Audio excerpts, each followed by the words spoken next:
My name is Soumitra Darshan Naik. I have secured All India Rank 54 in J Advanced 2022. तो मैं अपनी journey के बारे में बताता हूँ किस तरीके से मैंने शुरुआत किया था और finally I have reached my गोल। तो मैं एक उड़ीसा की एक स्मॉल विलेज को बिलोंग करता था। तो वहाँ पे बहुत ज़्यादा एजुकेशन की फैसिलिटीज़ नहीं थी।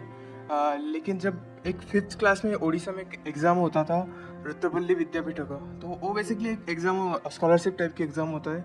उसमें उन्होंने उनकी एग्ज़ाम में जो क्वालिफाई होता है उसको 6 से 10th से तक वहाँ पे रख के वो फ्री ऑफ कॉस्ट पढ़ाई करते हैं। तो जब मैं वो एग्ज़ाम क्वालिफाई किया था तो वहाँ पे उस स्कूल में एक एग्ज़ाम कंडक्ट होता था, अमेरिकन मैथमेटिकल कॉन्टेस्ट AMC। तो उसके लिए प्रिपरेशन करने के लिए उन्होंने AOPS एक वेबसाइट भी है, उसका भी किताब आते हैं। तो उसको उन्होंने उसके बेसिस पे प्रिपरेशन किया था। तो वहाँ से बेसिकली मेरा मैथ्स की तरफ जो इंक्लिनेशन था वहाँ से डेवलप हुआ था। तो फिर मैं वहाँ पे उड़ीसा में एक एग्ज़ाम कंडक्ट होता है JMO, जिसका फुल फॉर्म है जूनियर मैथमेटिक्स ओलंपियाड। तो वहाँ पे मैं उसको क्वालिफाई किया था 6, 7, 8 तीनों क्लास में। मैं उड़ीसा टॉपर रहा हूँ। और फिर 8th में मैं RMO क्वालिफाई किया था। फिर मुझे कोटा के बारे में पता चला था कि कोटा में काफ़ी अच्छा मतलब एक्सपोजर है और काफ़ी अच्छा पीयर ग्रुप भी मिलता है पढ़ने के लिए। फिर वहाँ पे फिर मैं 9th क्लास में कोटा आया था, 9th मिड में।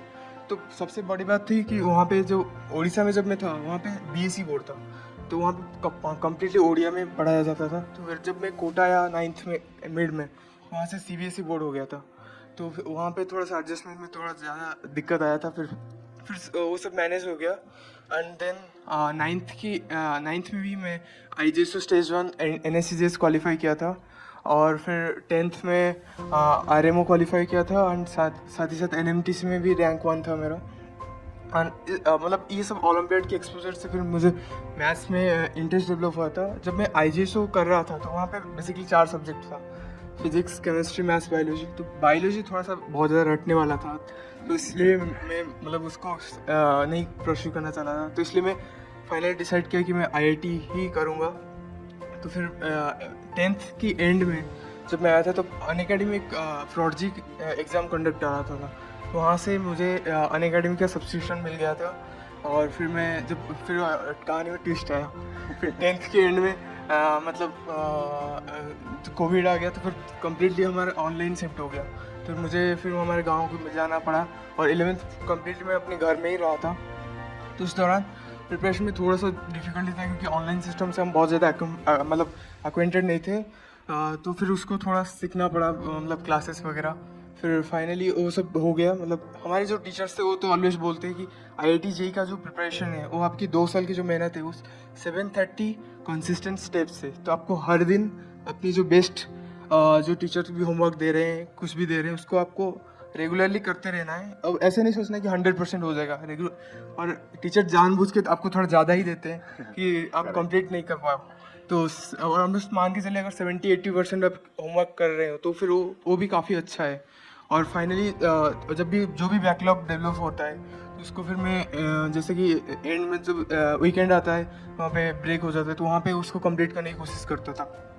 इस तरीके से फिर मेरा जर्नी चलता रहा। और फाइनली मैं 11th में तो मैं KV दे नहीं पाया था, लेकिन 12th में दिया था क्यों, तो उसमें मेरा रैंक 30 था। और इस बार का KV का एग्ज़ाम थोड़ा सा मतलब अजीब सा था, मतलब फिजिक्स बहुत ज़्यादा डिफिकल्ट दे जाता। तो इसलिए आपको तीनों सब्जेक्ट को कम्प्लीटली ध्यान दे के चलना पड़ेगा, क्योंकि आपको पता नहीं कि एग्ज़ाम में कौन सा आसान आएगा, कौन सा डिफिकल्ट आएगा। तो हो सकता है जैसे कि मेरा मैथ्स में सबसे ज़्यादा स्ट्रॉन्ग था, लेकिन J एडवांस में नंबर सबसे ज़्यादा आए केमिस्ट्री में, ऑलमोस्ट 108 था, लेकिन मैथ्स में 55 ओनली। तो वो मैटर करता है कि एग्ज़ाम की टेम्परामेंट के अनुसार आपको सेट करना पड़ता है। तो फिर उसके बेसिस में फिर फाइनली मेरा J एडवांस एग्ज़ाम हो गया। और finally I have reached my goal, IIT JEE, IIT Bombay computer science. And at last I would like to thank my parents. उनका भी रोल काफ़ी ज़्यादा इंपॉर्टेंट था मेरे जर्नी के दौरान। पापा ने ऑलमोस्ट 9th में जब मैं कोटा गया था तो वो भी मेरे साथ गए थे। अपना जो मेडिकल स्टोर था उन्होंने बंद कर दिया था मेरे लिए। और मम्मी मेरा मतलब वो टीचर है, तो वो उनके तरफ से भी फाइनेंशियल सपोर्ट रहता था। तो मतलब वो काफ़ी ज़्यादा उनका सेक्रीफाइस था, तो जो जिसकी वजह से मैं फाइनली मेरे गोल तक पहुंच पाया। Thank you.